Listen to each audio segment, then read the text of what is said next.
અમદાવાદમાં છેલ્લા ઘણા સમયથી આઈટી વિભાગ રાજ્યમાં સક્રિય બન્યું છે. આજે અમદાવાદમાં બિલ્ડર ગ્રુપ પર તવાઈ હાથ ધરવામાં આવી હતી, જેમાં જાણીતા builder group Dharmadev infrastructure private લિમિટેડને ત્યાં આઈટી વિભાગ દ્વારા દરોડા પાડવામાં આવ્યા હતા. જેમાં આજે વહેલી સવારે 5:30 વાગ્યાના સુમારે આઈટીના 15 અધિકારીઓના કાફલા સાથે ધર્મદેવની ઓફિસે પહોંચ્યા હતા. જેમાં ધર્મદેવની વાસણા, બોપલ, નરોડા, શાહીબાગ અને રાણીપની સાઇટ પર દરોડા પાડવામાં આવ્યા હતા. આ ઉપરાંત ધર્મદેવના માલિક ઉમંગ ઠક્કરના ઘરે પણ સઘન તપાસ હાથ ધરવામાં આવી હતી. છેલ્લા ઘણા સમયથી આઈટી વિભાગ દ્વારા રાજ્યમાં કરોડો રૂપિયાનું કાળું નાણું જપ્ત કરવામાં આવે છે.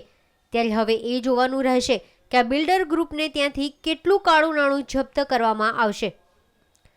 કેમેરામેન મિત ભટ્ટ સાથે મિહિર દુધરેજિયા, ન્યૂઝ ઓનલાઈન, અમદાવાદ.